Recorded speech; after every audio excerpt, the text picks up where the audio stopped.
5 months ago, he fought for his life. 2-year-old Evan Farrar was found with his mother and her friend when he swallowed drain cleaner. It's an ingredient used to make meth, a drug his mother was allegedly using. Today, young Evan is making an amazing recovery. KXLY4's John Langeler spoke with Evan and his grandparents, who now are taking care of him. That's right, Robin. If you didn't know what Evan's been through, you wouldn't know what he's been through. He's been through so much.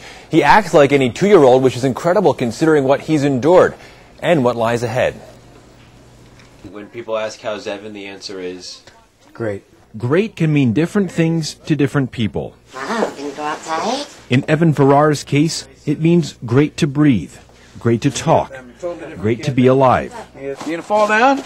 No. He likes the tractor, like I mentioned, outside, and he likes the horses and the dogs and being outside. Evan's just as rambunctious as any boy his age. He had no hesitation interrupting our interview with his grandparents.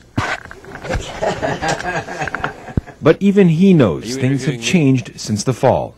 Evan's been through something that nobody should ever have to go through, but he's a trooper. He's a 2.5-year-old that has gone through adversity. It was September of last year when authorities busted this house near Oroville. Officials had to don special gear to go inside. It was full of dangerous meth-making chemicals. One chemical Evan swallowed just days before. The first few days, yeah, big time. Big time, yeah. Because we didn't know for how bad it was. The double alkali drain cleaner he ingested badly burned his throat. While doctors at Sacred Heart Medical Center worked to save his life, his mother was in court.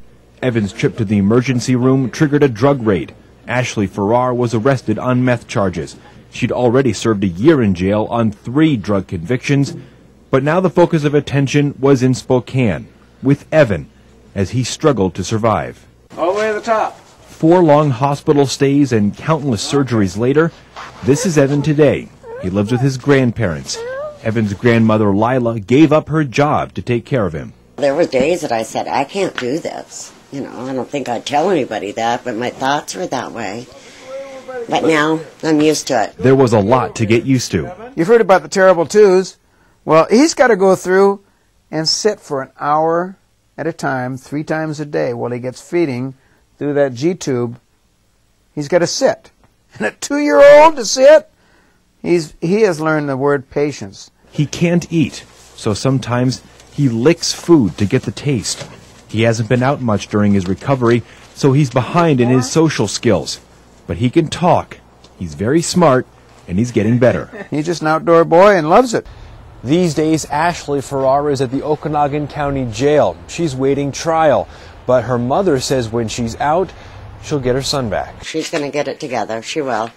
She wants to, as soon as, everything gets worked out, go to school and get a good job and be able to take care of him. That could be a while.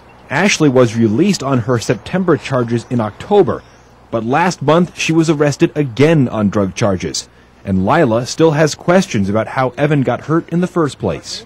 There's so much more to the story of that very beginning that someday, hopefully, we can talk about that. You better believe he's tough. Evan faces 8 to 10 more surgeries over the next 2 years.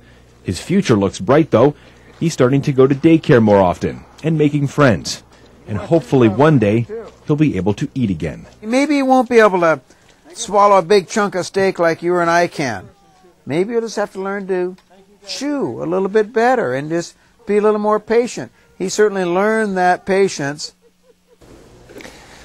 Ashley Farrar goes on trial next month on her drug charges. Meanwhile, Evan's grandparents say they've gotten great support from their community and thank everyone for their help. If you want to contact them directly, you can go to their website. We've set up a link for you under news links. It's at our website, kxly.com. He's an amazing, amazing little kid. Oh, he sure is. But you know what? He's not the only kid going through stuff like this. Yeah, we spoke with the Greater Spokane Substance Abuse Council. They say they've dealt with a lot of parents who've been in drug problems, and the grandparents end up taking care of them. And the council wants everyone to know if you're in that situation, you can contact them, and they have resources available for you. Very good. Great story, John. Thanks. Thanks, John.